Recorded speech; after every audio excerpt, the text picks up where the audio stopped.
I'm the dude. So that's what you call me. Are you a virgin? Yeah, not since I was 10. Are you there, God? It's me, Margaret. Come on to the coast. We get together, have a few laughs.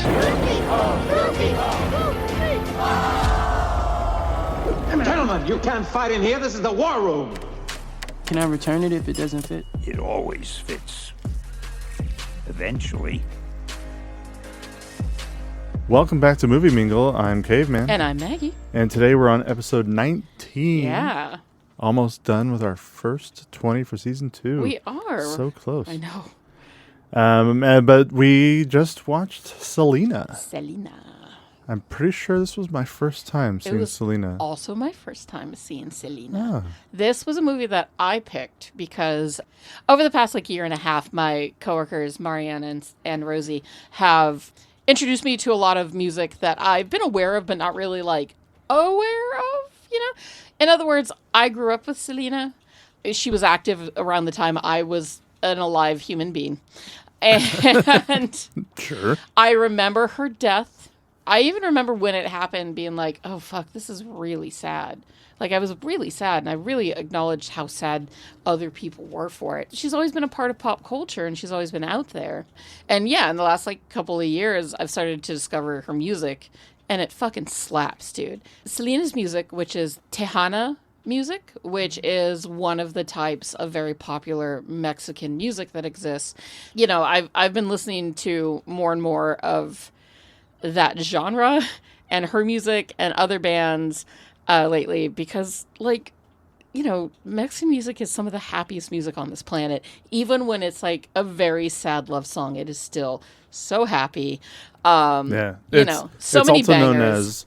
known as, traditionally it's called Tejano music, and that's because she's a female singer, so it's called Tejana. Yeah. That is one thing that I will never fully understand, which is giving gender to everything. Words. To everything. To everything. Yeah.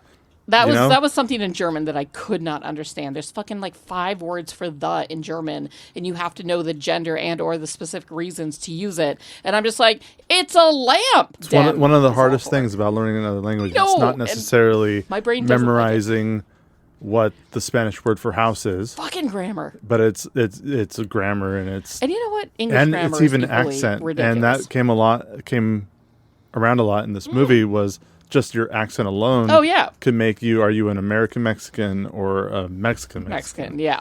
And even Edward James Olmos had a great. His speech great dialogue about, speech. Yeah, while he's driving the car what and angry. It meant to be Mexican American. You have to be more American than Americans. You have to be more Mexican than the Mexican. You have to do that at the same time. Both sides hate you, which is very true and very unfortunate for a lot of the immigrants in this world. Yeah, not just Mexican Americans, but just immigrants, immigrants throughout the entire world. If you are living in a country that was not your birth country, you're always going to feel a little alienated from everybody there, even if you are an actual citizen. You've been living there for 30, 50 years. If your family's been there for generations. I'm sure it's very unfortunate. And that being said, we do love immigrants. Go immigration, go immigrants. They get the job done. But yeah, that's kind of what, bringing this back to the original point, was that the reason Selena's on this list is because I have been falling in love with her over the course of the last couple of years.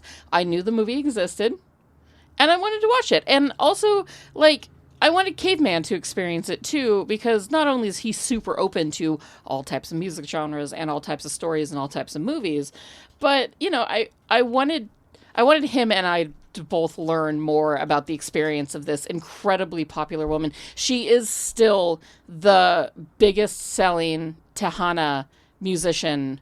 Yeah, her legacy is unbeatable, and it's been a little over 30 years now since we've lost her. We'll talk about it later, but the amount of albums that she sold, and it's because just of that she made in such a short amount of time too.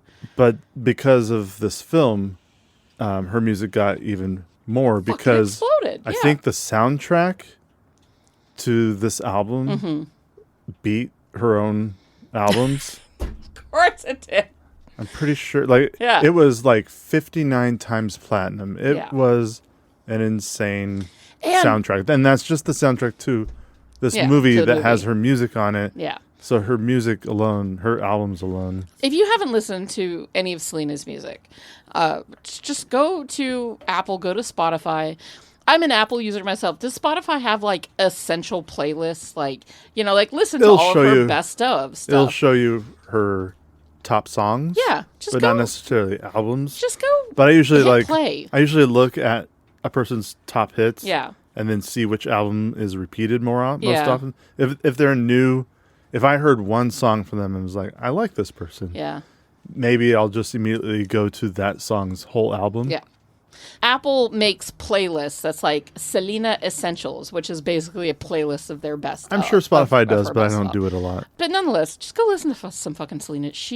Her music is so good. It is so upbeat. Her voice catchy, was gorgeous. Absolutely beautiful voice. Oh, God, just gorgeous voice. Really, even if you really don't understand what she's singing, it's the thing I love Spanish, about... I the thing I really love about Mexican music, whether it's and not even Mexican music, Latin music, South American music, even Hispanic I've heard so much of it, Chilean and Brazilian, and like there's so much good music south of us, but good music in the Americas that are south of us, just fantastic stuff. The thing I really love about listening to it is you can hear, even though I don't know what they're talking about.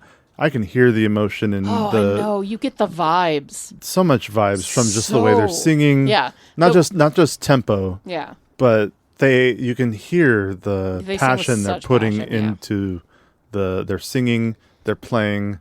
And now, while we're just having on the conversation, I don't know where else I would sprinkle this little tidbit of info in, but as a gringa, I have always wondered why... there are certain, Mexican Latin songs that sound very polka German-esque. Because you hear that accordion and you hear like the stand-up bass. The stand-up bass and everything. Yeah. And the trumpets and all that. And you're like, all right, if you just change the lyrics, this could very be similar. A fucking German drinking song at Oktoberfest.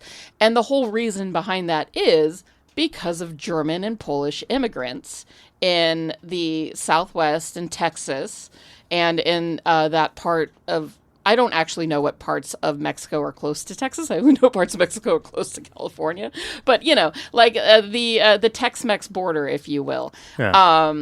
Because of so many German and Polish immigrants, they brought over that sort of polka oompa sound. And then Mexican musicians took it and ran with it. I mean, Tejano music is also known as Tex-Mex music. Like a genre is called Tex-Mex. Yeah. But so that's why if you're ever listening to a Tex-Mex song, if you're listening to a Tejano song, or just like you're at a Mexican restaurant and they were playing the stuff overhead and you're like, wow, that sounds very German. That is why. It's because of immigration of other cultures introducing an instrument into another culture and then fucking running with it and making it awesome. It's so good. Selena was directed by Gregory Nava. I don't think a lot of people know who he is. No. I mean, he is a Latin director, has directed a lot of Latin films. El Norte is one of his biggest ones that has given him a director's nomination. And there are some other nominations that movie got. The director got an Oscar nomination for that movie, but it was not for directing. It was for writing because he also wrote the movie. Another movie called My Family with Jimmy Smits and Edward James Olmos that he did later. If I'm not mistaken, in my research through IMDb and Wikipedia for this movie, a good handful of the cast members of Selena were also in My Family, including Jennifer Lopez, the guy that plays her love interest, and her mom. We're also all in that movie in some capacity. That's funny. My family is real. The family ran with it.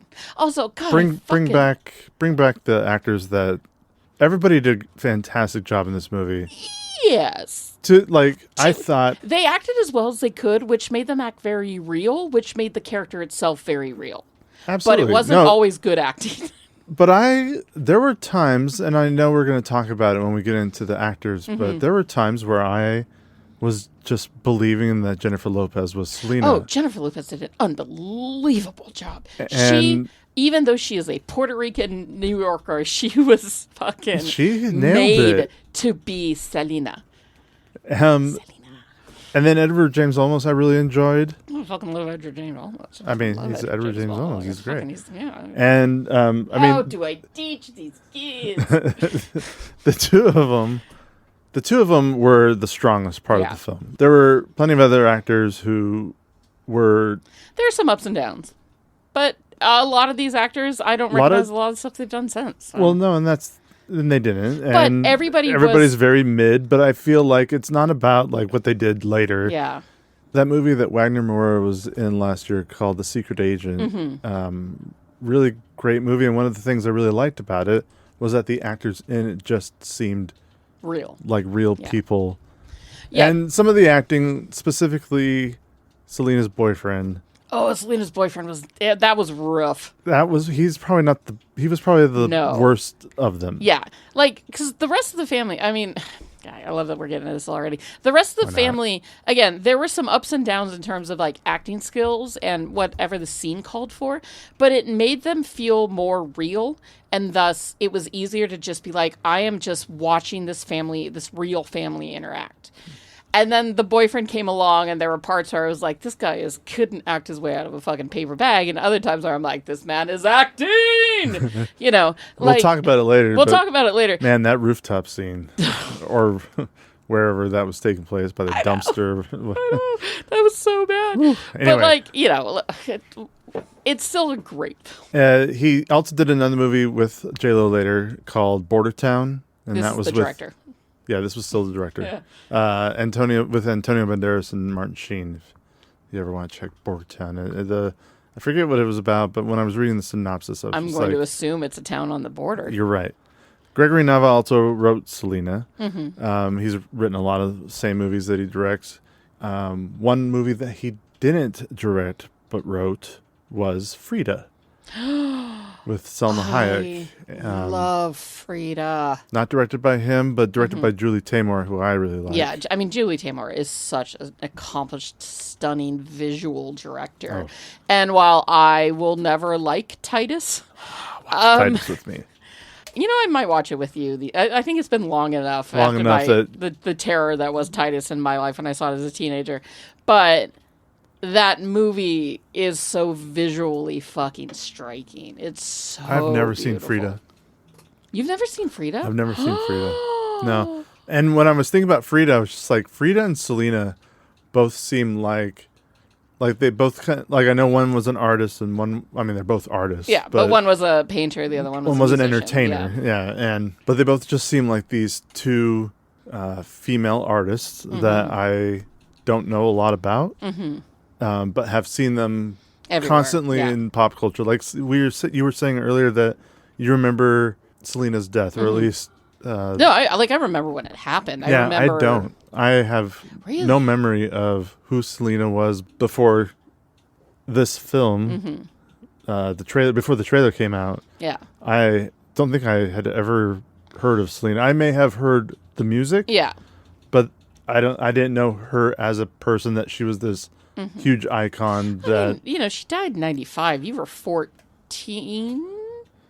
She died in 95? Yeah. Yeah, then I was 14. You did not grow up. Also, you did not grow up in an environment where you were going to be hearing I barely knew of, who Pearl Jam was. Yeah. Yeah. And so, and like, at most, the only time you ever heard Mexican music is if you went with your parents to a Mexican restaurant and... no, I'm not kidding. Like, no, I mean, you're right. Even though we grew up in the same area, it was probably playing on the radio. You were raised in a sort of white bread Christian environment where you stuck to your own. Mine was a little more loosey goosey, and my parents let me watch a lot of Entertainment Tonight. A lot of Entertainment Tonight. I watched fucking Entertainment Tonight, or the other one, Access Hollywood. Access Hollywood. Thank you. I did eventually as a teenager, but that was once... I was a pop culture maven from the get. Like, my mom would watch stuff. It wasn't until I would watch it too, and then I would retain things, and then I would know things. I've always had a deeper pop culture knowledge than you, because I started at a young age. It probably wasn't until I was 16, 17 that I really started to know what these channels were. Mm-hmm. I would see them at friends' homes. You guys were watching, like, fucking, I don't know, Christ Jeopardy or something while we were watching Entertainment Tonight. We Jesus watched Jeopardy. No, you know the movie. Like my mom watched ER. My dad watched I don't know, dad thing, but The Pretender. Yeah. Like these are the stuff. This was the stuff we watched. Yeah. But that was also because we just had an antenna. Yes. On the roof. Well, we also just had an antenna. But here's the thing: our TV was always on. Even if we were having dinner, the TV was on in the background. We came home, the kids came home from school, TV went on for afternoon cartoons, which led straight into the news, which led straight into that 7 o'clock entertainment hour. If we had homework, which I often did. Straight into then whatever's on that night. I couldn't watch TV until homework was done, which meant I usually didn't watch it. And then, like, after dinner is when the TV was turned on, finally. Like, we waited. We waited for the moment that... The TV that my dad would be like, well, that was a good dinner, and like walk. Time for you to clean all the. Thanks for cooking. Now you get to clean all the dishes. I'm gonna go watch TV. And he would just like eventually, and my brother and I would just be like, when is he gonna sit down and turn that fucking thing on? See, yeah, that is so different because we just turned it on. And it just stayed on. Yeah. We would like if we were having dinner, we would either turn it off or we would mute it, and it would just kind of be on in the background. And we would have family dinners around the table. If it was appointment television, it would come on earlier or on a specific time. You know, TV Guide was a huge help back then. Oh God, we watched. The TV was always on. Yeah. It was always just background noise. I mean, sometimes we sat there and watched this. Sometimes we did other stuff. But if Dad wasn't playing his music, and this also, I mean, mind you, my dad was gone a lot in my childhood because he was out. He was a carpenter and he took jobs in LA and in fucking. I was thinking today about when he went down to the Virgin Islands for 2 months to build a house, and like he was gone a lot making money for us. The TV was always on. It was always on, and we had like my mom and I would we'd watch the news, then we'd watch fucking Entertainment Tonight and Access Hollywood, which would lead straight into Friends at 8, when we'd watch NBC until fucking 11 o'clock, because that's when ER ended. And it wasn't until I was 19 when I had a job and had the money to buy my own TV. Yes. And my own money to have a satellite dish connected to my TV and finally not have just an antenna. Yeah. Other than that, like there were friends' homes that I would go to a lot to watch cable, movies that I wasn't allowed to watch, music that I wasn't allowed to listen to. This is going to be such a tangent. Doesn't matter. Thank God for like friends and their families who are so different than your own. Yeah. Who are just like, this is cable. Yeah. Look at the wonder that is cable. Listen to the magic that is Outcast. Listen to... I tried to be that for my friends, but then they would just go home and tell their mothers, and then their mothers would hate me. Because why are your friends tattling? Because I had bitchy friends, dude. Man. These were also the same girls that my freshman year were like, you have to be more like us. You need to change your entire personality to be more godly like us. Otherwise, we won't be your friend anymore. And my response was like, well, then I'll see you in hell, bitches. And I went off and got my own group of friends. Like, the more I think about it, the more that a lot of my elementary school friends weren't the best people. But hopefully Selena had really good friends. Selena. She deserved all of them. Well, let's talk about the composer of Selena. Yeah. The guy who put her music down for Jennifer Lopez to sing along with. They changed a lot of those songs, just for what it's worth. I mean, they didn't change a lot of those songs. They changed one of the songs, and they cut out my favorite part of it, and I'm a little angry about that. From the movie? Yeah. They cut a part out from the song? Yes. Interesting. Yeah. Was it too risque? Nope. They just had to, they was probably cut for time. Yeah, it was cut for time, and I was really excited. And then I was like, oh wait, it should have been right. God damn it. Interesting. Bastards. The one part you're listening, you're like, I can't wait till I hear this part. I was so excited for that part. It's funny. Well, Dave Grusin worked on a lot of movies that we're familiar with. I don't know him by name, but you know his movies that he's worked on. Okay. Heaven Can Wait, On Golden Pond. I mean, I haven't seen either one of those. I haven't seen Heaven Can Wait in decades, and I don't think I've ever seen On Golden Pond. I saw On Golden Pond with my mom. Of course you did. The Goonies. Okay. The Firm with Tom Cruise. Sure. Again, another movie I know of, but I've never seen. Oh, Firm's great. Hope Floats. Yeah, right. But with all those big movies, and many of them were nominated for Oscars, just not the composing. He won his only Oscar for a film called The Milagro Beanfield War, or The Milagro Beanfield War. I've never heard of this war. Or this movie. But it was directed by Robert Redford. What? Yeah, it's one of his. When did it come out? The score was the only Oscar that it won. It came out in 1988. Okay, I mean, I was 4. There's definitely no chance I saw that film. So this is the basic plot. The accidental breakdown of an irrigation valve launches a hot confrontation between the mainly Latino farmers in a tiny New Mexico town and the real estate developers and politicians determined to acquire their land for a golf resort. Really interesting. Who's in it? And this is 1988 too, so it's following a lot of. It's a plot that sounds very familiar. Yeah. But I'm like, it's 1988, so it's like, was this one of the first that went by this kind of, we want our land, but these darn real estate guys in their golf course, I don't know, it sounds very... all this time, you know? The rich people are taking the poor people's land, you know? Right. Yeah. Doesn't have a lot of people that I'm familiar with as far as, like, nobody who's superstar, like, Christopher Walken is in it, but he's not a main character. So is Daniel Stern and John Hurd from Home Alone, the dad from Home Alone, John Hurd. Oh, okay. He was always kind of hot. Yeah, he's a good-looking man. Yeah. Rest in peace. Oh. Sorry. And mainly everybody else that's in it just has that familiar character actor look. Yeah. That I'm like, I know that person. But it's interesting. It's an Oscar-winning movie. Yeah. Sure, for composing, but it's still an Oscar-winning movie. And it's a Robert Redford movie. Yeah. And I've never heard that title before. No. Not a day in my life have I ever heard that. It had other nominations, too. It wasn't just nominated for composing. Like, it was a all the buzz kind of film of the year. It just goes to show you how fickle art can be sometimes, right? I mean, here we are talking about a movie based on the life of a singer that, you know, has been gone for 30 years. And we, you know, her stuff is still relevant and wonderful to this day. And then here's this whole ass Oscar-nominated film, beloved drama film. We, pop culturalists, have never fucking heard of it. I mean, there's, of course, just so much I've never heard of or seen. It's just funny. As much as I want to keep up with everything and know everything, there's just... Yeah, it's just too much. There's too much. There's just too much. Cinematography was from Edward Lachman. He did the cinematography for The Virgin Suicides. Oh, okay. Which I've only seen once. I only saw it once because it's a fucking bummer. It is. And it's pretentious, like all of her films. Oh, was that a... Sofia Coppola thing. Coppola movie?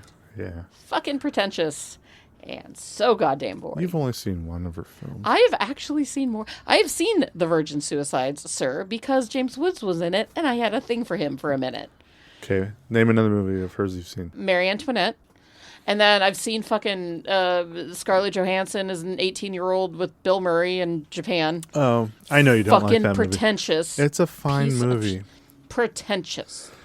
Anyway, so yeah, I have seen some of her films. Okay, well, he did the cinematography for The Virgin Suicides. Good for him. He also worked on Aaron Brockovich, which I also have only seen once. But oh, God, I haven't seen that movie in forever. Yeah, probably when it came out. Yeah, like on video. Far From Heaven, I'm Not There, the Bob Dylan movie I'm Not There. Yeah. And then one of my personal... That was a weird movie to get through, too. Even as a Bob Dylan fan, I was like, this is too much for me. And then one of my personal favorites, and the cinematography in this movie is so good. So it was when I saw this, I got so happy, and I was just like, oh, he worked on Selena. Okay, Selena. But there's a movie from 2023. It's a Chilean movie, and it's called El Conde. Oh, you fucking love this movie. I love it. And you and I are going to have to watch it sometime since I've talked about it so much. But yeah, it's essentially about a 250-year-old vampire turned dictator, or he was a general, and then he fled the country and then became a dictator of a whole nother country or something. However it turned out. But he was a 250-year-old vampire who is just tired of being alive. Yeah. He's done. He's been around long enough. He's ready to end it all. And on his final goodbye. He wants to make sure his affairs are in order. And one of those things is making sure that his shitty children don't get any of it. How does he have children as a vampire? He had sex with a woman. Vampires aren't alive, so they don't have active sperm. I don't know. I didn't write it. Anyways, I know you love this film. No, it's really great. The cinematography is great. It's mainly a black and white film. It is a black and white film. It's not mainly.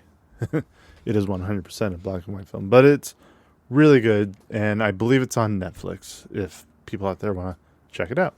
Rotten Tomatoes gives Selena 67% from critics and a 78% from audiences. Okay. Letterboxd gave it a 3.6 out of 5 and a Metascore of 67 and a 6.9 out of 10 on IMDb. Okay. Yeah, that makes a lot of sense, having seen it. That brings the average to 71%. That's decent. That's we'll get to it. And decent film. Yeah. For what this film is, yeah. I agree, and we'll talk about that later. Selena was made for $20 million. Not too bad for the 90s. Not too shabby. Actually, I do know something about the budget for this film. Okay. Jennifer Lopez garnered... Yes, the amount of money she made. Yes, $1 million to make this film, which made her the, to that point, highest paid Hispanic actress of all time. Yeah, at that point, $1 million. Which is both like Hollywood fucking do better and also like, that's about right for back then.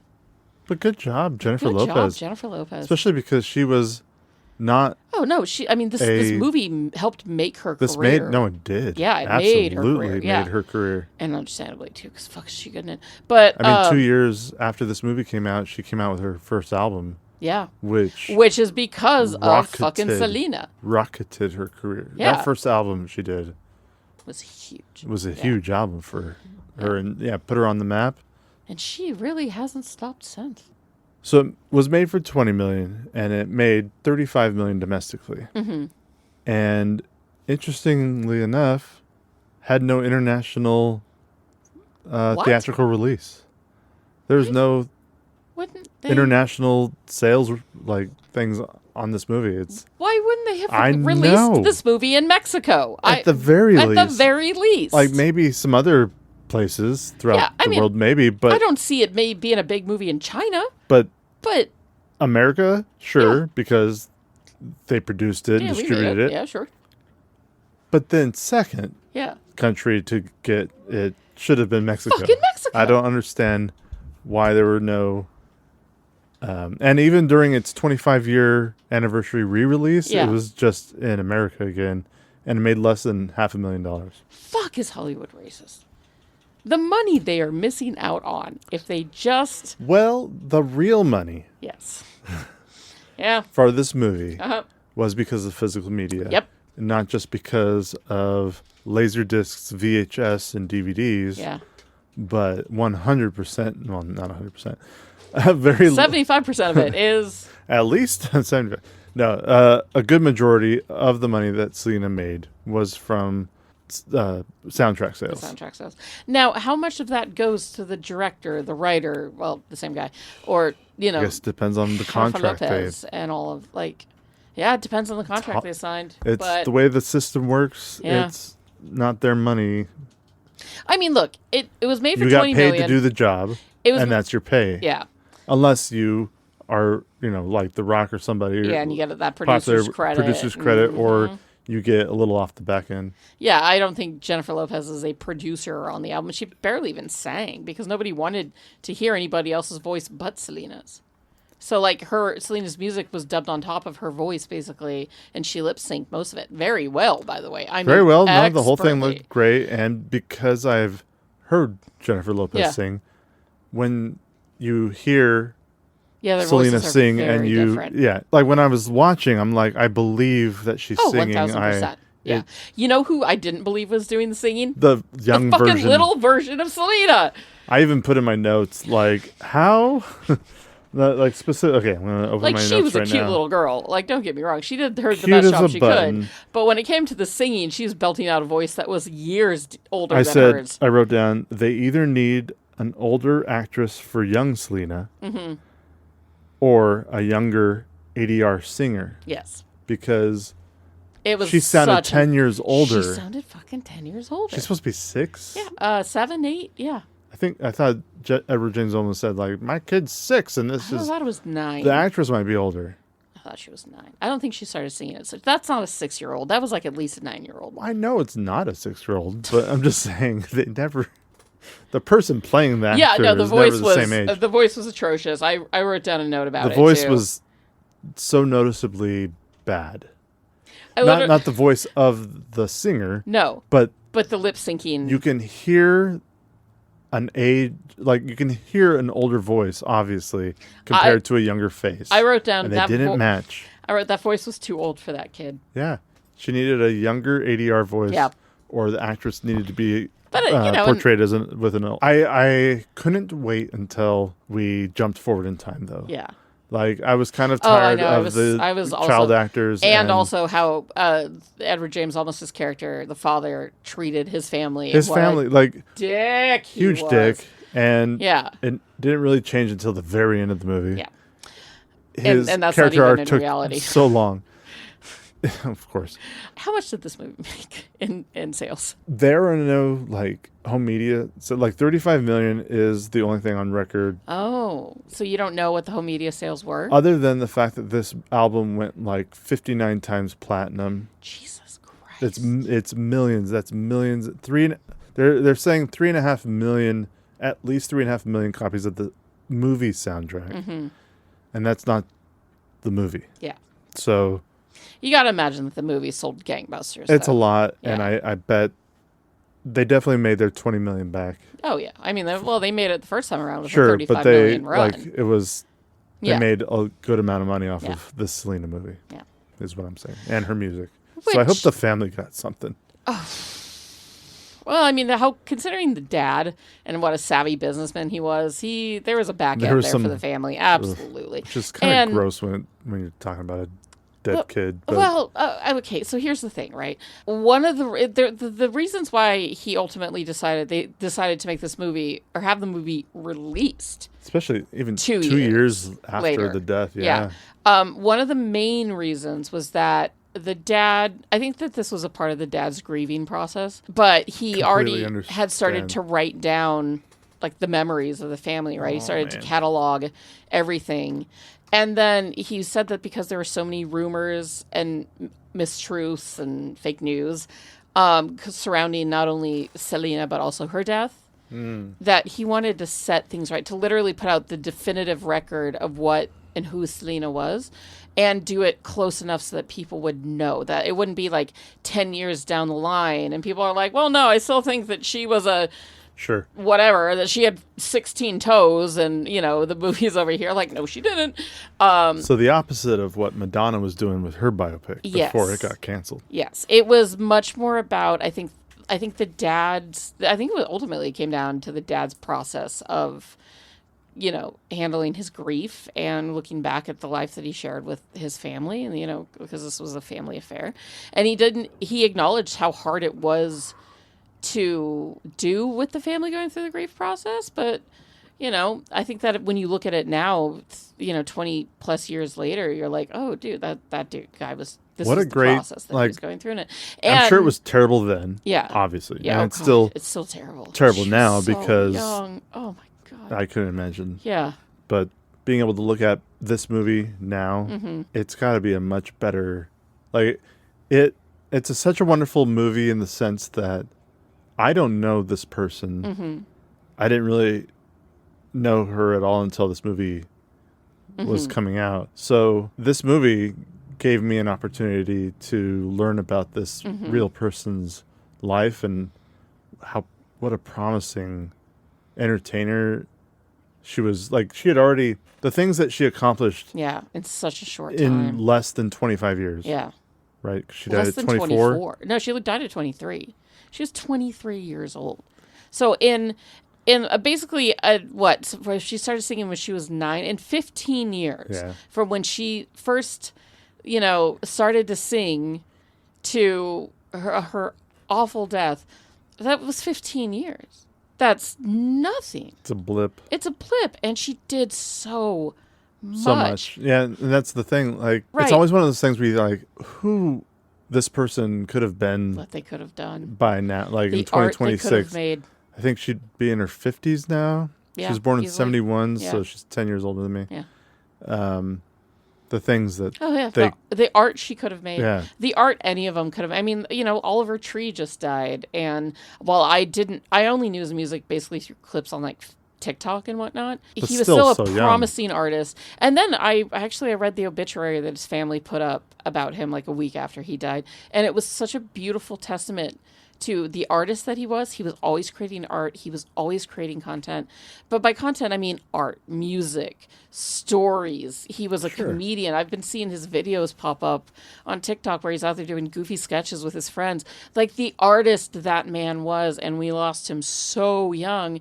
And that's such a sad truth of artists. Selena was not only just a Grammy... don't get him long. Grammy winner, but also a fashion alone. Designer. Yeah, fashion designer, but not just like, I'm just going to do this fashion design. Like, no, actually, she was good at it. Yeah, actually, like, celebrated as a fashion designer. She had so much talent. Yeah.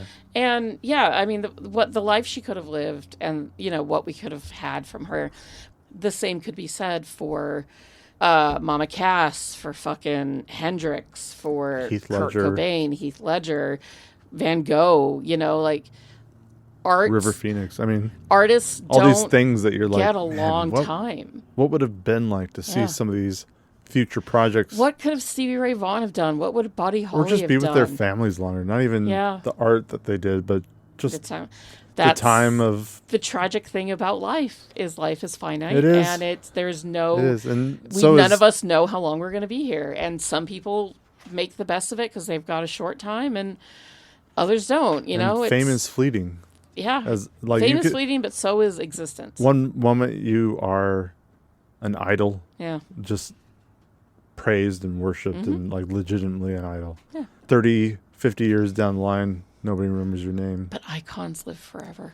Icons, sure. Legends. Selena, of course, is an icon and a legend. Yes. There are, of course, plenty of famous people that we still remember today. Mm-hmm. And there's a lot of famous people that I don't find out until much later where I'm watching a movie, or even the director themselves. You're like, I've never heard of this director. And then you find out that they made some of the best movies. Like Billy Wilder, I didn't know exactly who he was and what movies he made until I was in my late 20s. But you know who he is, and you've discovered him. I talk to my coworkers, my young infantile coworkers. I have a coworker that's... They'll get there. I know. You never know. But here's the thing. I have a coworker that is... Nobody learns everything in the first 10 years. I have a friend that is a month older than my relationship to my husband. She is a month older than us. And she doesn't know about a lot of the old timers. And... that's just the way of it, right? Like, sure. Everybody's always going to remember Elvis, but not everybody's going to remember Glenn Hansard. Sure, yeah. Absolutely. And that's just part of the fame and the art. But, but even Michael actors... Jackson went out there and made himself a superstar, and Glenn Hansard went out there and made himself a musician. And there is a difference. Yes, but Michael Jackson can still be a musician. No, but I mean like a musician, right? Like he's doing it just for the music and not anything else? Yeah. He's, Glenn Hansard is not the Michael Jackson type, which means he won't necessarily be remembered the same way that Jackson has been. But, there will come a time. There may come a time, well, a few more, quite a few. But there may come a time where humanity doesn't know who Elvis is. We still remember who Tchaikovsky and Beethoven was, but there were 1,000 more composers out there making music that we don't know who the fuck they were. The icons live forever, and the rest of them don't. But that's okay.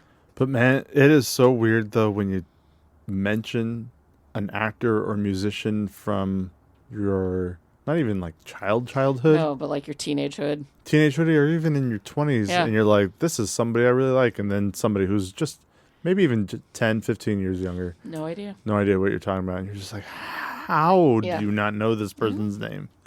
But that's the thing. Like, there are plenty of artists, especially artists, musical artists, that I don't know, and I'll have older coworkers be like, have you never heard of that artist's name, or have you never seen this movie from 1953 or whatever? Yeah. And I'm like, I'm trying. Time progresses. I'm trying to get it all. And not every one of us have time. Cares for the past. But I think a lot of people later in life, I really would like to dive deeper into blank, because everybody's always talked about blank. Or it always just takes podcasts that you like or a friend that you have being like, holy shit, I'm making you watch this movie, and passing it on. Sometimes it does take a friend being like, hey, we're watching this now. Like, sit down. Hey, come over, let's hang out. Now that you're here, we're fucking watching this. Like I did to Jesse with Our Flag Means Death and Hamilton. I was like, you're stuck in my house. Ha, play. It's a great way of getting people to watch things that they won't necessarily watch with you. You can't leave. You're trapped. Play. Watch this. J-Lo was nominated for a Golden Globe. Good to know. And an MTV award. Nice. The soundtrack was nominated for a Grammy. Mm-hmm. Didn't win. The other Golden Globe nominees against Jennifer Lopez were Pam Grier for Jackie Brown. All right. Julia Roberts in My Best Friend's Wedding. Okay. But the winner was Helen Hunt in As Good as It Gets, which keeps coming back. Well, that was a fucking every juggernaut. Actor in As Good as It Gets got something. Dude, that was a juggernaut of a film. It was a fine film as a film. It was a fine film as a film, but culturally, it hit at the right place at the right time and fucking exploded. Moms jizzed all over that movie, and it really made it a thing. It was also the same, like that Oscar year was also Titanic and The Full Monty, Good Will Hunting. Oh my God. L.A. Confidential. This movie didn't stand a chance at the Oscars. I know. If it was made today, I could see it getting at least just thrown in. It's one of the ones in the 10 that you're like, oh, that's not going to make it, but it's just an honor, right?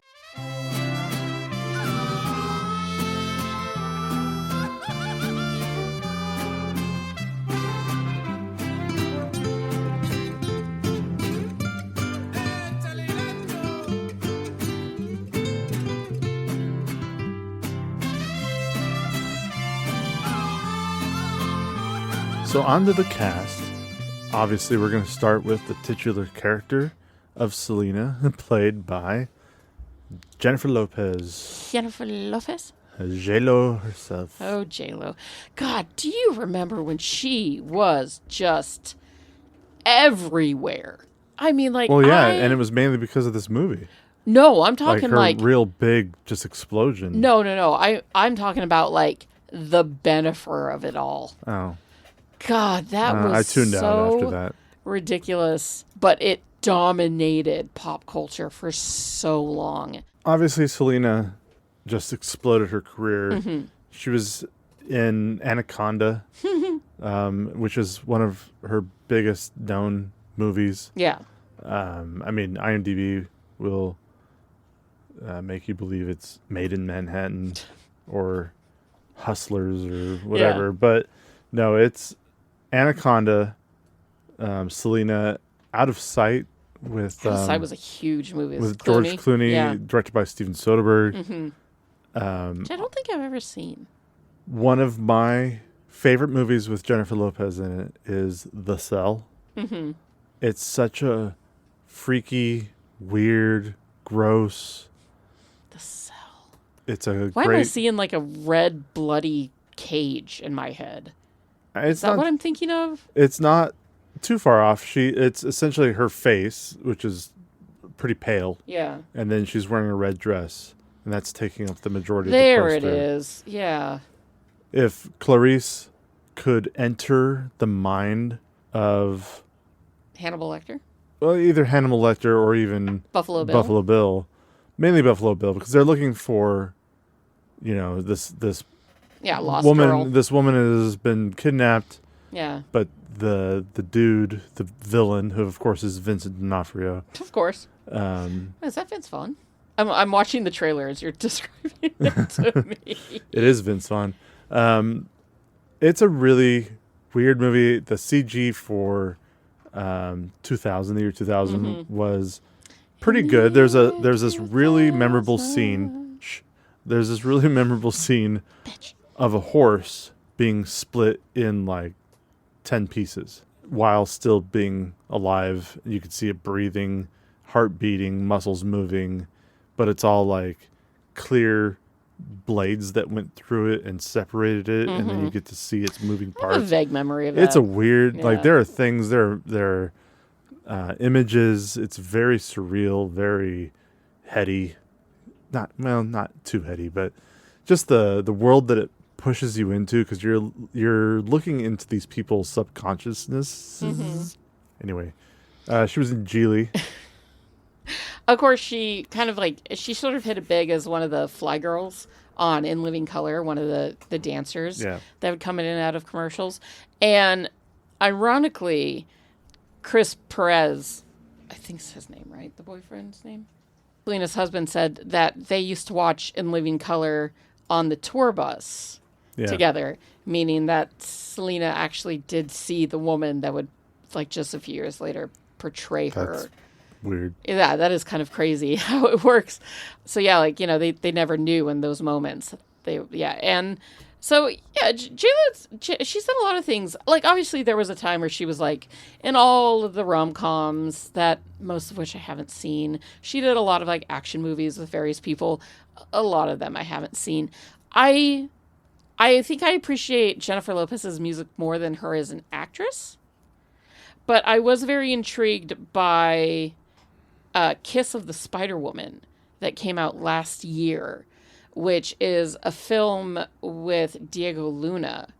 It's a political prisoner shares a cell with a man convicted for public indecency, and this unlikely bond forms as they discover a love for like Hollywood and stuff. And so it's like musical and political drama and all kind of like it looked lovely and surreal and very interesting. It is currently sitting at a 5.7 on IMDb with only a Metascore of 63. So yeah, maybe it wasn't the best. The trailers looked really interesting. So I was curious about that. But yeah, J-Lo's great, you know, and she did such a phenomenal job as Selena. The way that she embodied this woman, it just felt so true, and so there was such an innocence to Selena and how she was portrayed. There was such, you know, even though she was innocent, there was also a lot of strength there. I thought she had fantastic chemistry with everyone. You know, for being a budding actress, to be handed this script that, you know, was overseen by the father of this woman, it had to have been daunting. But, you know, Jennifer absolutely stepped up and killed it. Like, she just is such a beautiful performance. It's interesting that she was almost 30 years old when she filmed it. Or maybe... She looked baby. Yeah, well, I mean, Jennifer Lopez has always just looked so young. But, I mean, you would never really guess that Jennifer Lopez was born in 1969. Like, nice. I would say... The woman has some great work done. 71 or 75, just like... great work done. Which I guess she's only 2 years older than Selena was, but she was also older, portraying somebody much younger. Yeah, I mean, you know, like I think when she takes over as Selena's like, what, 17, 18 at the youngest? Yeah. At the oldest, I should say. Like, she was still baby. Such baby. Yeah. Well, next we've got Edward James Olmos. Who doesn't fucking love that man and his face? We got to see him. Yeah. Every year around Christmas, Disneyland puts on a really beautiful candlelight procession of the reading of the birth of Jesus, I guess. You know, it's sad. It's that whole part of the story. It is the story of the birth of Jesus. And there's choirs of children singing, and there's lights, and there's fake snow. And they always have each night a different celebrity comes out and reads the story. And the night that we went, we were lucky enough to get Edward James Olmos to read us the this story. And it was magical and beautiful. And again, Caveman and I are not religious. He grew up religious, but is not anymore. I'm just a tiny little heathen running around causing chaos. But it was such a really... But still listening to him. Listening to it, respectful. It was a beautiful thing to behold. Yeah, and at the end, we all chanted, "So Say We All," with the Admiral from Battlestar Galactica. And that was fucking cool. That was cool. Yeah, it was a lot. I think when our friends went, they got Dennis Haysbert one time. And...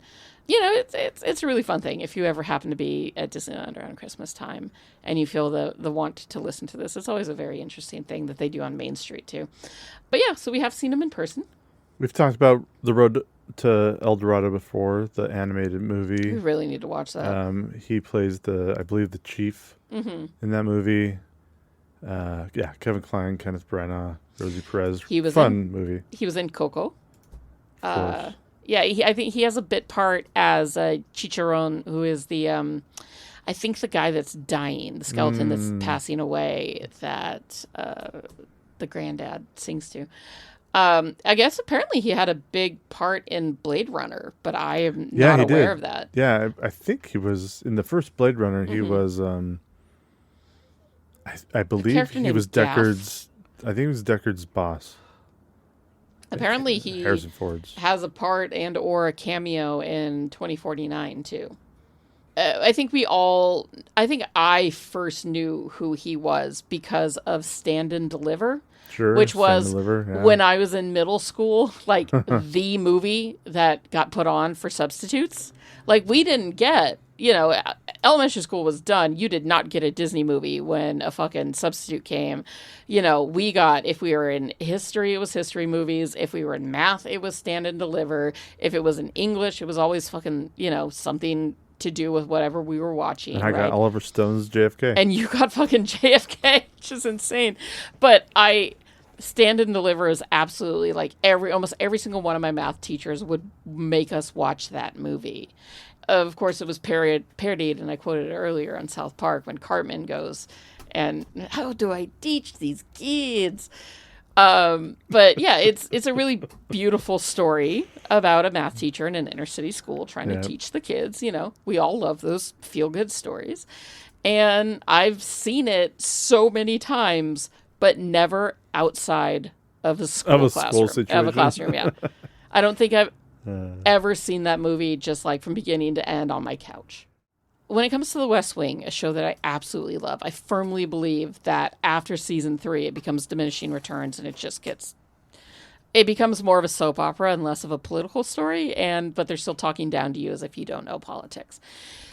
And I love The West Wing, don't get me wrong. But in the first season, Edward James Olmos plays a character named Judge Roberto Mendoza, who becomes Bartlett's pick for the Supreme Court. Yes, I remember. Those 2 episodes are really wonderful. The season 1 being just the fucking peak of the writing on that show. It was all so incredible.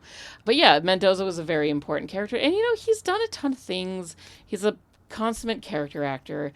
And he did a really wonderful job as the dad in this film because I fucking hated him as Abraham, Selena's father. The first part of the movie where you see that this man clearly is always trying to chase a get-rich-quick scheme. He puts his poor wife out 1,000 times. The fact that he is like, I'm going to start a band with my family, and then I'm going to start a Mexican restaurant, but I'm not going to quit my job. Oh, nope, I lied. I quit my job so that I could be here to food support the family band, this horrible Partridge Family nightmare, and the Mexican restaurant that I built so that my kids would have a stage. Everything that he did was, in his head, the right thing, but it was the wrong thing done for the wrong reasons. But he always saw it as the right thing done for the right reasons. He was also and then it didn't stop working out for him, which made me so angry. He was also an ex-musician who didn't make it. Yes. And so he was living through his children to get them to make it. Yeah, he was living in the glory days of this this band, which I don't know if you noticed, but the house was covered in posters, like sheets for his band. But then his wife was like, "You and this music again?" And I'm like, "Honey, it's all over the walls. The music never left." It'd be like me coming out here being like, "You and these Funko Pops, they're everywhere. I know they're a problem. I can't blame you for it in 10 years when you buy a single one." And I'm like, "Oh my God, I thought you were over it." You know, like it's. I haven't bought one in 20 years. It's the first time. Look how cute it is. It's of Glorp. It's adorable. And I love Glorp. You know this. You know Glorp is my favorite character. You know. I told you, if there's a Glorp Funko Pop, I'm fucking getting it. Because if they made a Rocky Pop. If they made a Rocky Pop, it would be in my... How have they not? They probably have. Yeah, maybe it just hasn't released yet. But like how... I would 1,000% get a Rocky and a Grace Pop. See how it just keeps... Those fuckers get us! But it's also been years since we bought one, so it's time. It's fine. Abraham. He was that old school dad. That old school dad. But Daddy, I love him. I know. That whole part, like... So unnecessary. And then, I mean, it was necessary. It was absolutely all the necessary, things that he's saying to him, though, cliche. the boyfriend, the future husband, like the things that he is saying to him in one moment, and then not too long later in the movie, he's like hugging him and he's like, "You're a good man." Well, like, supposedly in real life, it took him so much longer to come around on the elopement. And that one of the things that he wanted done in the film was to change that to the way he wished it had My gone. bad. Let's change that history. Yeah. Which, you know, even though this movie was blessed by the family and the family helped make it and helped write it and all that not nonsense, all that jazz, you know, obviously there were still parts that were created for the film that were abridged, that were changed around. That is just the nature of adapting anything to film. You can't necessarily always get it 1,000% truthful 1,000% of the time. It's still made for a good movie, but the dad was definitely an unlikable character. I really didn't like him. Sure. I didn't like how he treated his son. I didn't like how he treated the older daughter. Like, that older daughter, God, that poor girl. I don't want to play the drums. Oh, yeah. Like, obviously it worked out for her, and she's still out there. From the point of view of the movie, hopefully in real life too. Yeah, you're just like, man, this guy's kind of a dick. Yeah. He didn't deserve all the good grace he eventually got, and he also didn't deserve things always working in his favor, but it did. Man, what if it hadn't? What if it hadn't? Jesus. Or what if it had gone 1,000 times different? Who knows? You know, in this timeline, it went how it went. John Cena. Not John Cena. Not John Cena, unfortunately. Okay. John Cena plays Chris Perez, Selena's the main guitar player in the band who becomes Selena's husband. Yeah. He did, as we said before, he did a good enough job. There were times. I guess it was good enough for this movie. And for 95 or 97. I guess. He was fine. He was still the weakest out of the bunch. Yeah.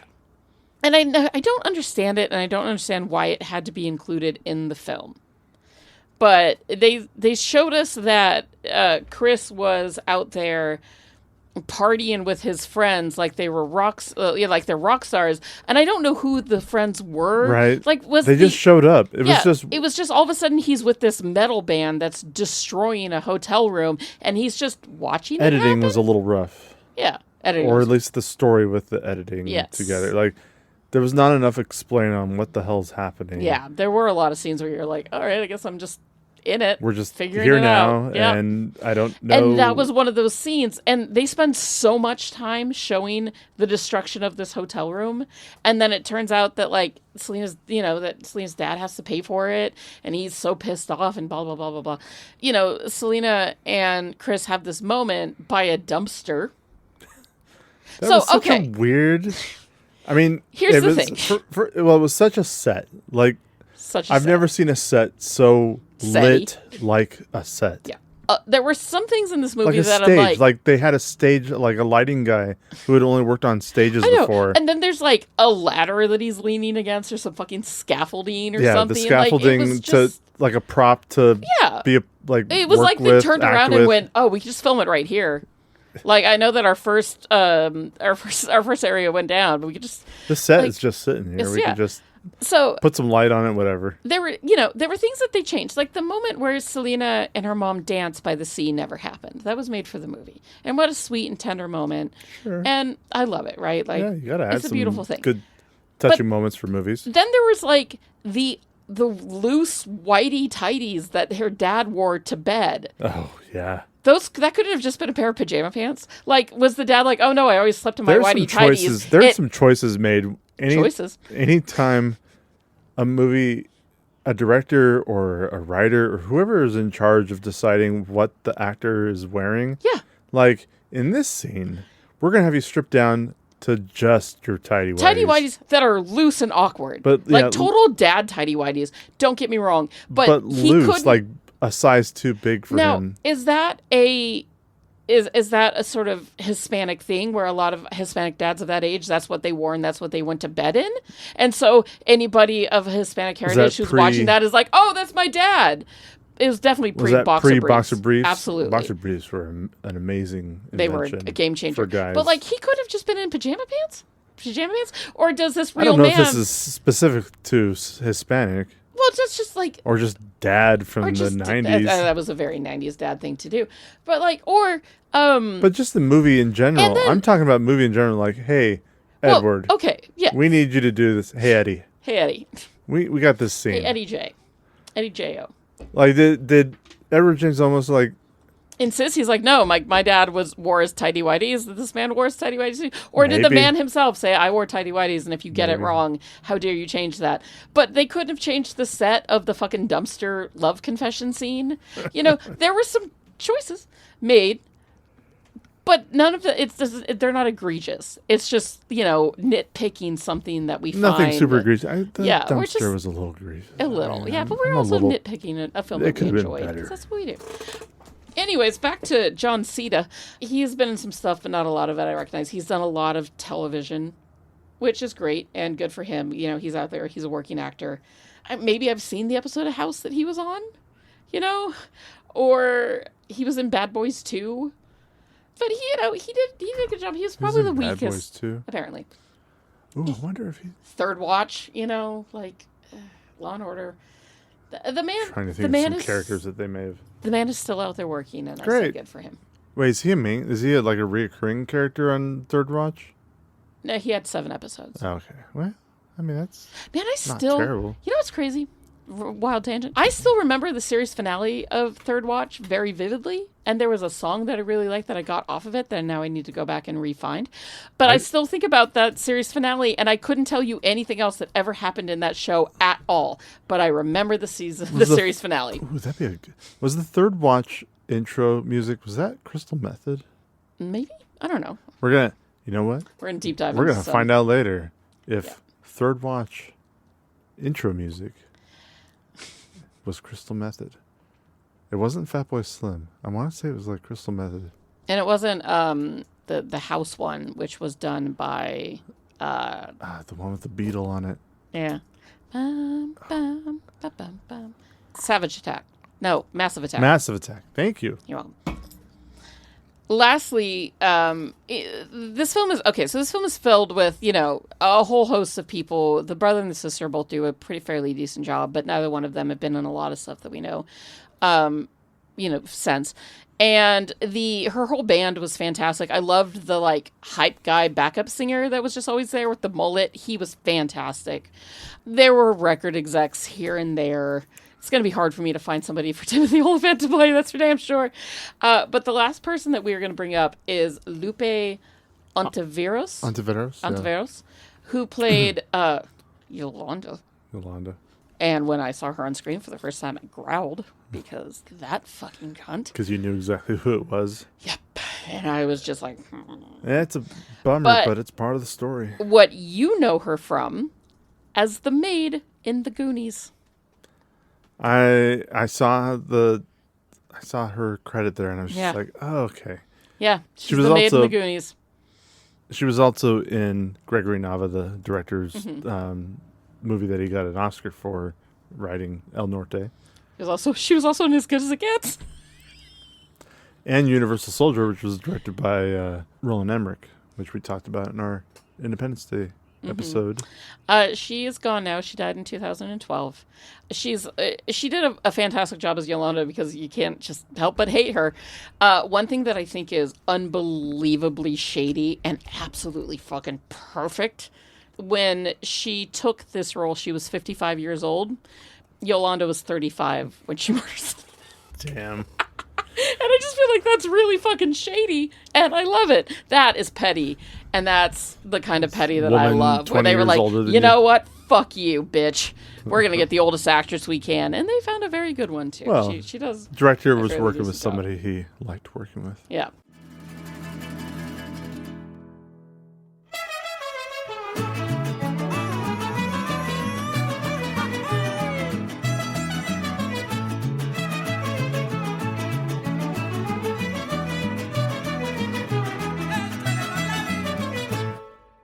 Que baila la luna, baila que baila mi amor. Tengo la grande fortuna de estar en tu corazón. Baila que baila. What did you think of? What do you think of her music? I think it's very catchy. Yeah.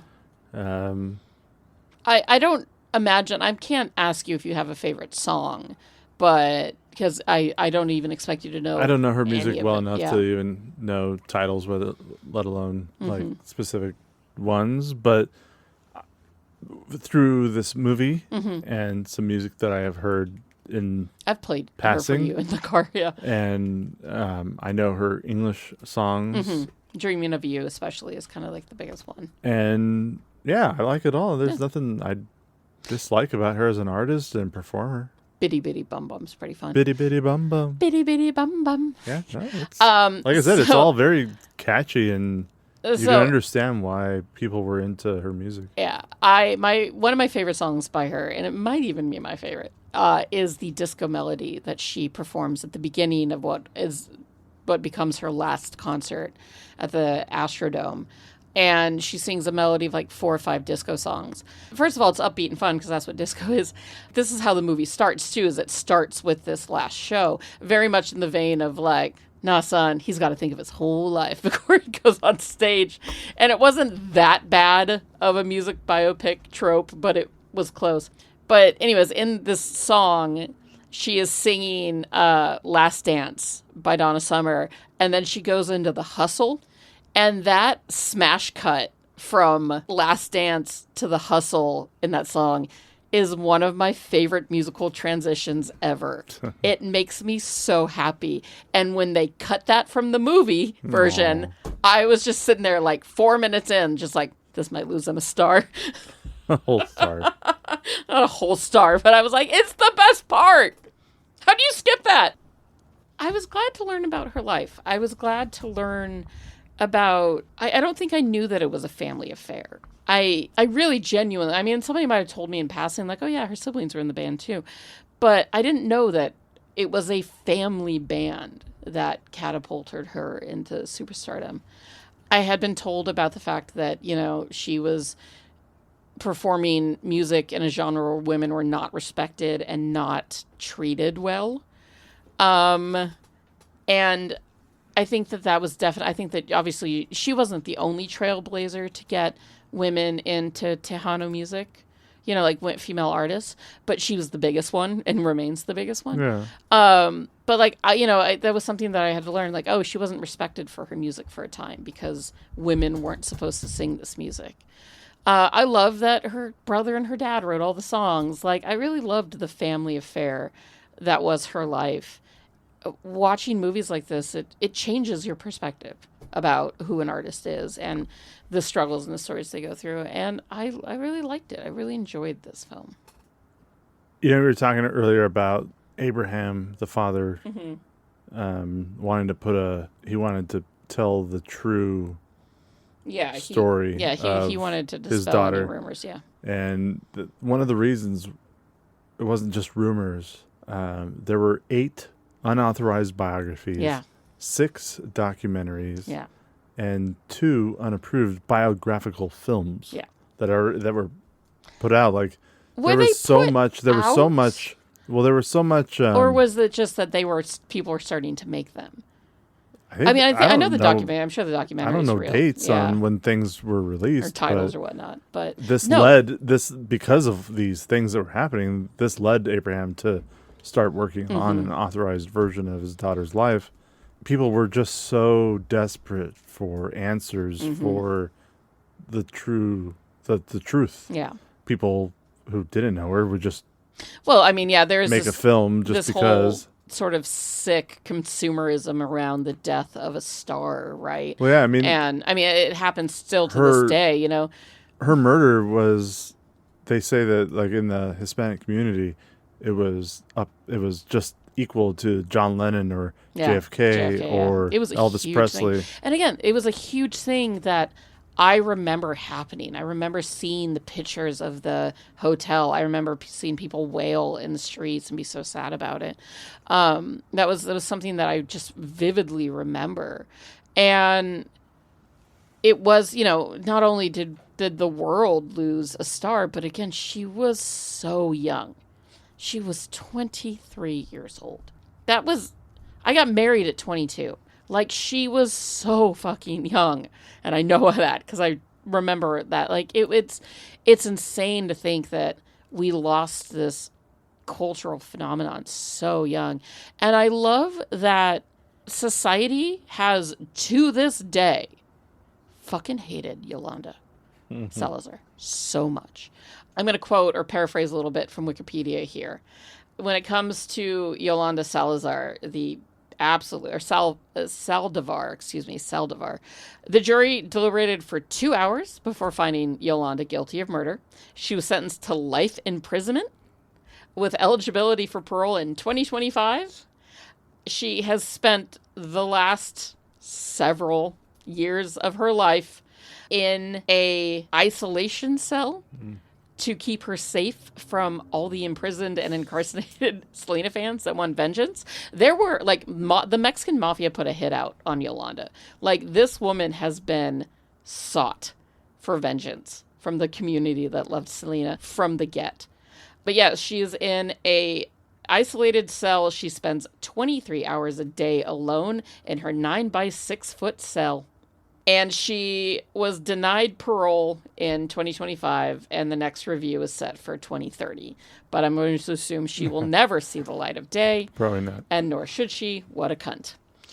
And I hope she enjoys her tiny, sad, terrible little cell.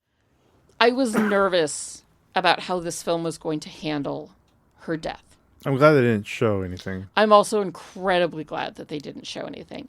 I thought that the way that they filmed it is very beautiful and tasteful enough to the point that when she essentially reacts, even though she's not in any way like Selena's on stage singing, and she reacts to getting struck by a bullet, I gasped because I wasn't expecting it. I was like, okay, she's singing. Oh God, and I knew it was coming. I knew we were getting closer and closer to that moment, and I was really afraid. But I thought how they handled her death was very beautiful and very tragic. To take this podcast in a completely different direction, I think that it is sad that even in movies about Mexican American people and Mexican culture, they still slap that brown filter right over Mexico. That racist fucking brown filter that they slap on. Well, India gets a yellow filter. Mexico and South America get a brown filter. I always feel like anything in the Alps gets like a slightly green filter, like a bit more green. But yeah, the filters that they add to scenes to make them look dustier, dirtier, racial, or just more deserty, it's upsetting, and it's especially upsetting once you clock it and you're like, because at first you're like, okay, well they're just trying to make the film look like you're in a desert. Yeah. And so you add a little extra. But you grew up in a extra... desert, and the air is not brown. No, it's not so brown that you're just looking around and you just see brown. Yeah. Like, it's not that bad. But it's not just that. They don't put, if they were to make a film about the Victor Valley, the Navajo or the Grand Canyon or fucking Vegas, they don't slap a brown filter on those deserts. But you go down to Mexico, Whether it's a city, whether it's the beach, whether it's the desert, it has the brown filter. It makes it look dirtier, dingier, grosser. Same with India. They slap a garish yellow filter on everything. The sky, the water, the vistas, the city shots. It's always got that yellow filter. And it's just this racist thing that Hollywood has always done. And I was more than a little upset to see it in this one, too. They don't do it so much anymore. No, but it not definitely as much. is a thing that happened probably up until like 2010. Yeah, easily. I mean, 2015. If I'm not mistaken, I think they were still using those filters in those Chris Hemsworth Extraction movies. And the one set in India still has that yellow-brown fucking tinge to it. I don't know if that one did.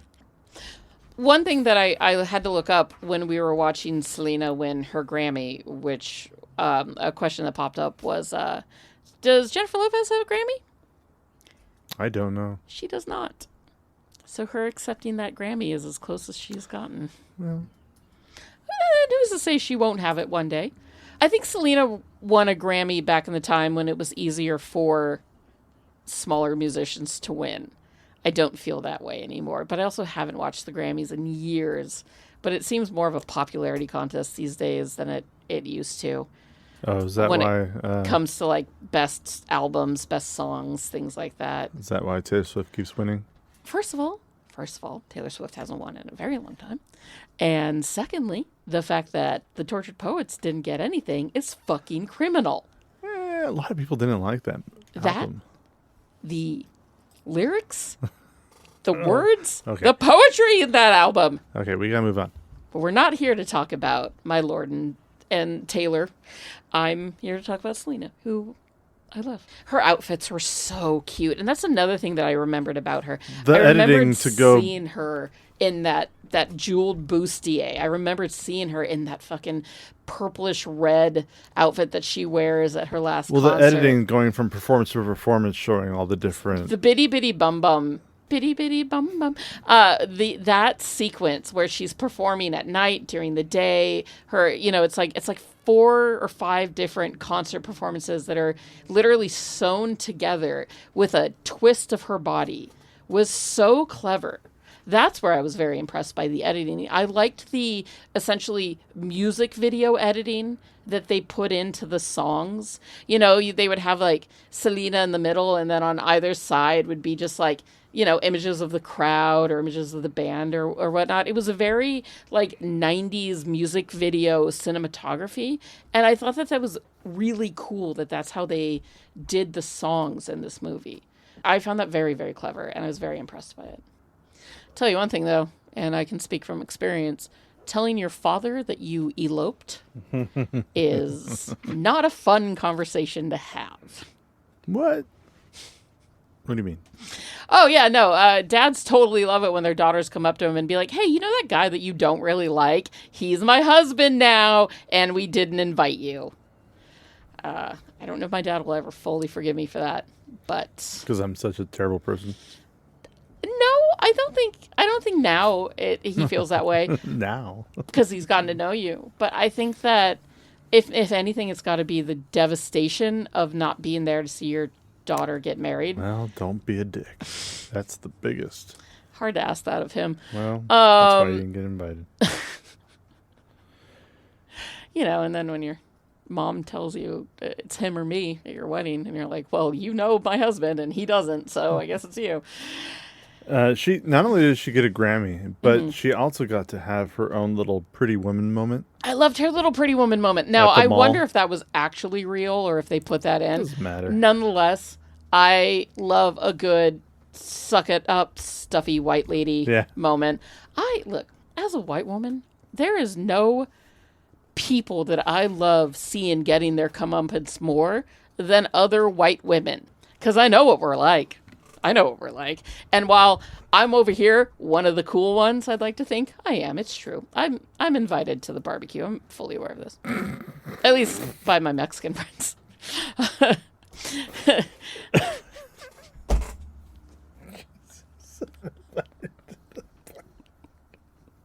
Yeah, look, I'm just saying. As a liberal white woman who tries so hard just to be loving and kind to all people of all races and creeds and sexes and nationalities. I love white bitches getting their comeuppance. Yeah. I do. Absolutely. Because we're the worst. And especially hoity-toity rich white bitches in fancy dress shops looking down on these two stunning women just because their skin is brown and treating them like shit and then realizing that they fucked up. Oh, that's candy for me. I love it. That white bitch deserved it. Sometimes white bitches deserve it. And I like to see it. I understand. My personal candy is when there's your hero, who is whoever they are. Yeah. And then you just have a guy, usually white. Usually a piece of shit white guy. Yeah.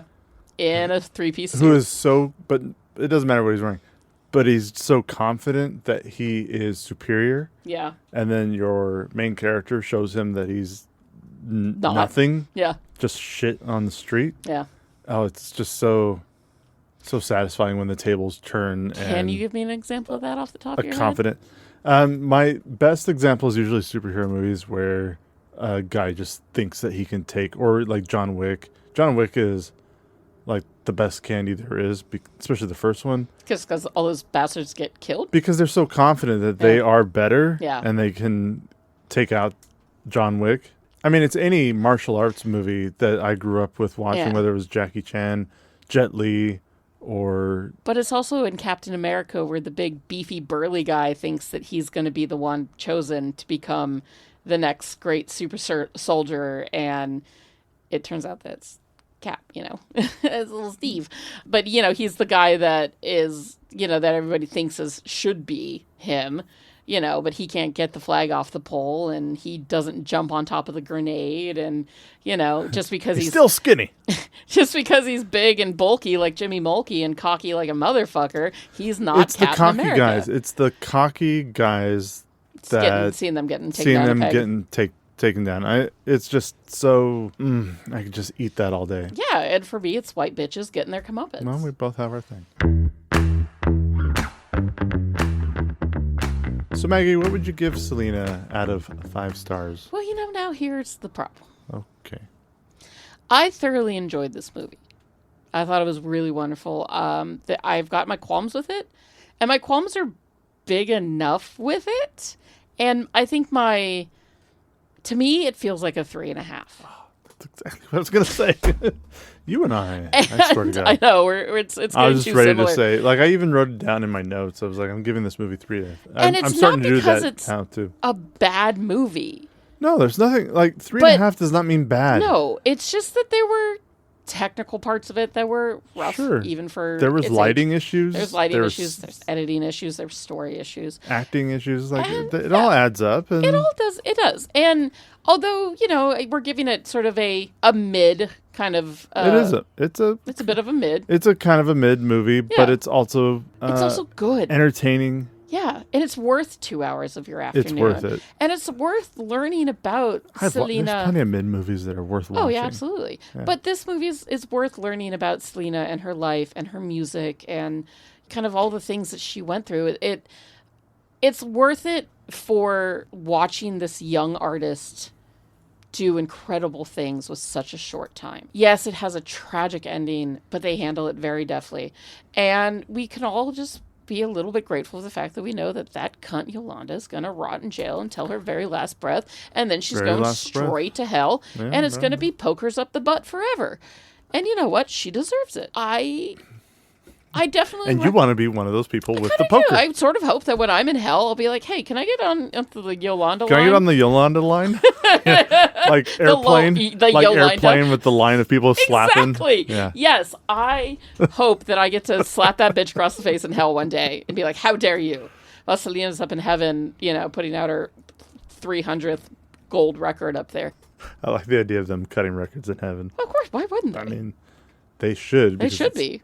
I don't know what they all Selena's think we're going to be going singing up there, but somebody's got to... It's not hallelujah. It's bitty bitty bum bum. Bitty bitty bum bum. God's up there like, bitty bitty bum bum. If God herself is not up there fucking dancing with Selena and having the time of her life, then what is the point of heaven? I just cracked one open for Selena. To Selena.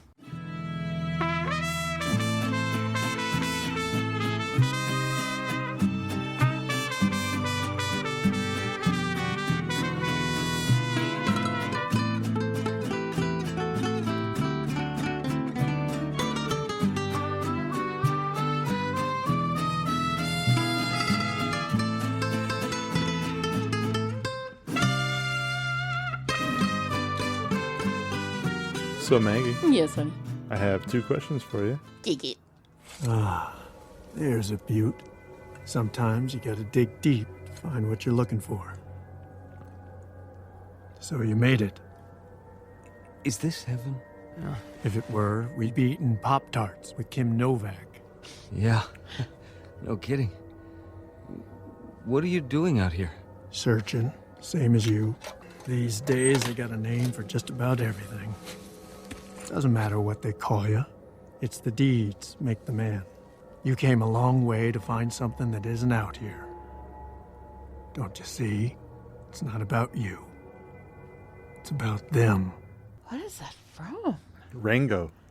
Rango. Fucking Rango. I would love to watch that again. I would love to rewatch Rango again. I've only seen it once. I think I've only seen it once, yeah. Yeah. I remember it being a really good movie, and that was Timothy Olyphant playing the Spirit of the West. Yeah. And he looks like Clint Eastwood. Of course he fucking does.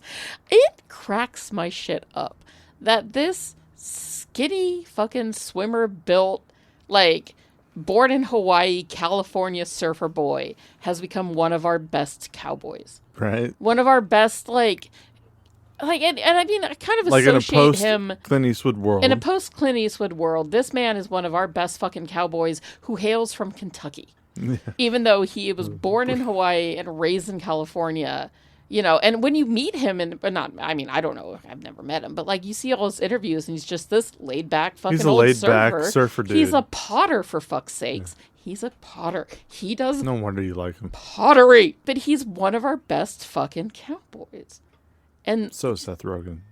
Seth Rogen's also really into pottery. Yes. I thought you meant Seth Rogen was one of our great cowboys. And I was like, what fucking world? As a producer, maybe? No. Oh. That doesn't a cowboy make. Timothy Olyphant has become just one of our cowboys. And our marshal. Which, I mean, man, bring me a Western. I need Westerns again. But not Kevin Costner Westerns. Yeah, but also not fucking, you know. Not Yellowstone Westerns. Yellowstone Westerns either. Because that's what they've become, is they become the Yellowstone Western. Of it all. And I don't want that. Give me a good fucking Tombstone again. Give me, although they tried with the Magnificent Seven not too long ago with Chris Pratt and D'Onofrio. And that wasn't. It was fine. It was okay. No. But, like, why do you improve upon that story? The story's been told, and we will be watching it. What was it called? The Ridiculous Six or whatever? Yes. Which was Adam Sandler. Adam Sandler's version of the Magnificent Seven. Wreaking havoc on us because we wouldn't give him that fucking Oscar. Like, A Million Ways to Die in the West. That's a fun, modern Western. It is very Seth MacFarlane-y. Sure. And it's very silly, but it's fucking fun. I don't know. The thing about Westerns is you either have to lean too far in to the classic version, which I don't think people are for, or you've got to do this like modern Western thing where they're all gangsters, mafia members, and they're all shooting and killing each other with no police presence whatsoever. I'm not fully sure. I really genuinely don't know. I haven't watched a single second of any one of those Sheridan shows. Bone Tomahawk was like quite a wild Western that you and I were enjoying for a while. Fucking angry. You made me watch that. I didn't know that was going to happen. So angry. I think you did. I think you're like, I'm just going to make Maggie live out one of her worst nightmares and make her watch this. That was torture for me, and you wouldn't let me leave it. Oh, once you watch a movie with me, you watch it to the end. Don't ever watch Bone Tomahawk, folks. Please. Well, I was going to say the last really good modern Western that I really enjoyed was Open Range, which was also a Kevin Costner movie, directed and acted. But it also had Robert Duvall and Diego Luna. Oh, I miss Robert Duvall. And Michael Gambon. I'm not the biggest Costner fan, especially not anymore. Or 3:10 to Yuma with Christian Bale. You know, I've never seen that.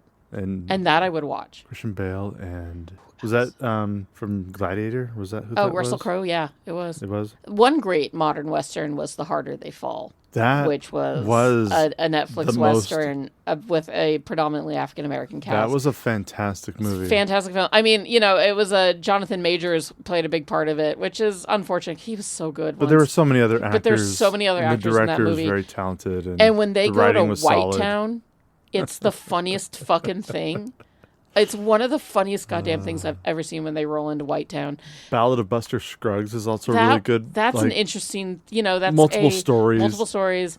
heartbreaking stories. Sure, man. You know, I mean, it's the West. Yeah. Million Ways to Die in the West. There are million ways to die in the West. First question. Yes. Would the presence of Timothy Olyphant have made Selena... I feel so dirty hearing you ask it. It's hard to even. Oh my God! No, of course not. No, Timothy Olyphant would not have made me like this movie anymore. It didn't need him. This is not his movie. Well, that brings me to the second question, which is always fun. I was literally watching the movie, being like, "Fuck, where am I going to put this guy?" Who would Timothy Olyphant better replace? No, the boyfriend. Anyway. Well, so, yeah. I mean, yes, he would have been a better actor than the boyfriend, but as he is not the same ethnicity as the boyfriend, that would have been terrible. Would have been a little awkward. It would have been a little awkward. And since Abraham, the actual Abraham, had control huge say, on director and cast and everything, even though Timothy they chose... When they chose Gregory Nava as the director, Abraham did not like that. Didn't like him. No, they were but not. But the producers liked him because he was known for having happy endings and being able to do it very well. So anyway, who would you have? I would have had him as the voice of the negotiator on the phone with that cunt Yolanda trying to talk her down from her 9-hour standoff. 9 hours? It's a long one. Jesus. Yeah, it might have even been more than that. But yeah. I mean, I get it. I mean, who else? One of the music producers that was like there during her, transition into such a random English moment though in the movie where there's just like two producers we're just here and we like her. And we're gonna sign a huge deal. I mean, that's the only other place he could have been. We need her to go to English language so that she can be huge in America. Okay, you know what? No, you're right. Obviously, he could have been the shitty racist restaurant owner that sent the Dinos away in the first Dinos, place. Sure, yeah. Could have been them. But I just make him the negotiator. He's already good as a cop. Just put him as one of the cops at the end. What else am I to say? I know. Now, if we had watched this last time, and you asked me who Oscar Isaac should have played. Oh, who's Oscar Isaac First of all, Oscar Isaac, if Oscar Isaac was in this movie, I would have been happier. Secondly, Oscar Isaac could have picked whatever role he wanted to be. An older Oscar Isaac could have played the dad very well. A younger Oscar Isaac would have been amazing as the boyfriend. Amazing as the boyfriend. So this is not Timothy O's movie, but especially, it is Oscar's. Like Oscar Isaac when he looked like he did from Drive or Robin Hood or... when he was baby hot boy. Oh my God. Baby hot boy. Oscar Isaac. This isn't Timothy's movie, but it is Oscar's. Somehow Palpatine returned. And that has been this week's episode of Movie Mingle on Selena. And we hope that you enjoyed it as much as we enjoyed bringing it to you. We also hope that if, you haven't ever seen this movie and you saw that we were going to do it, you watch the movie and then listen to us, because that'd be grand too. It's a really fun film. Next week, we will be doing the 2003 French animated film, The Triplets of Belleville, which I'm excited for because I've always had a weird idea about what this movie is. So I'm looking forward to actually seeing what it's about. It will be our 4th animated film that we've done, so join us for that. It's going to be a grand old time.